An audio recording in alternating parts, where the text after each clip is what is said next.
আদালতের নির্দেশ অনুযায়ী ইশরাক হোসেনকে ঢাকা দক্ষিণ সিটি কর্পোরেশনের মেয়রের দায়িত্ব বুঝিয়ে দেওয়ার দাবিতে নগর ভবনে ব্লকেড কর্মসূচি পালন করেছে ঢাকাবাসী।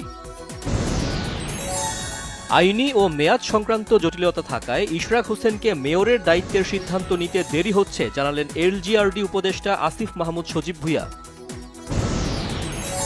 ঠিকমতো ভোট দিতে পারবে কি না তা নিয়ে জনগণের মনে প্রশ্ন রয়েছে বললেন সিপিবির সাধারণ সম্পাদক রুহিন হোসেন প্রিন্স। রাজনৈতিক দলের সাথে আলোচনার বিষয়ে জনগণকে জানাবে জাতীয় ঐকমত্য কমিশন। বিএনপির স্থায়ী কমিটির সদস্য আমির খসরু মাহমুদ চৌধুরী বলেছেন, এই সরকার যতই চেষ্টা করুক নির্বাচিত সরকার না আসলে দেশে বিনিয়োগ আসবে না।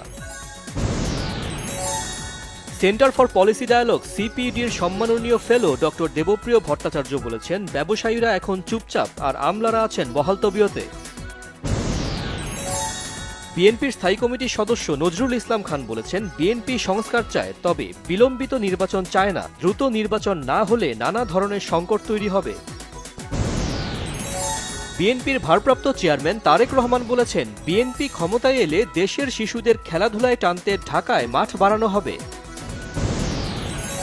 নারী বিষয়ক সংস্কার কমিশনের প্রতিবেদনের ৬টি সুপারিশ বাস্তবায়ন স্থগিত রাখতে করা রিটের আদেশ আগামী ২৬ মে। হাইকোর্টের একটি দ্বৈত বেঞ্চ আদেশের জন্য এই দিন ধার্য করেছে। অভিনেত্রী নুসরাত ফারিয়ার জামিন নামঞ্জুর, কারাগারে প্রেরণ। ফের জামিন শুনানি ২২ মে। রবিবার দুপুরে শাহজালাল আন্তর্জাতিক বিমানবন্দর থেকে গ্রেফতার করা হয় তাকে। তদন্তে নির্দোষ প্রমাণ হলে ছেড়ে দেওয়া হবে নুসরাত ফারিয়াকে, জানিয়েছেন স্বরাষ্ট্র উপদেষ্টা মোহাম্মদ জাহাঙ্গীর আলম চৌধুরী। নুসরাত ফারিয়ার ঘটনা বিব্রতকর, সংস্কৃতি বিষয়ক উপদেষ্টার মন্তব্য। হত্যাকাণ্ডে সরাসরি জড়িত ব্যক্তিকে নিরাপদে দেশ থেকে যেতে দেওয়া হয়েছে। শিরিন শারমিন চৌধুরীকে বাসায় বসে পাসপোর্ট করানো হয়েছে, কিন্তু মানুষের দৃষ্টি অন্যদিকে নিতেই গ্রেফতার করা হয়েছে নুসরাত ফারিয়াকে। স্বরাষ্ট্র উপদেষ্টা জাহাঙ্গীর আলম চৌধুরী বলেছেন, গরুর হাটের ভেতরে ট্রাক নিয়ে তারপর পশু নামাতে হবে। যে হাটে গরু নেওয়া হবে তার নাম ট্রাকের সামনে ব্যানারে টাঙিয়ে দিতে হবে। অর্থ আত্মসাৎ ও অর্থ পাচারে জড়িতদের সম্পদ দিয়ে একটি তহবিল গঠন করবে সরকার, যা আমানতকারী ক্ষতিপূরণ হিসেবে ও দুস্থদের দেয়া হবে। পানি সম্পদ উপদেষ্টা সৈয়দা রিজওয়ানা হাসান বলেছেন, দেশের প্রতিটি জেলায় একটি করে নদী দখলমুক্ত ও দূষণমুক্ত করার পরিকল্পনা নেওয়া হয়েছে।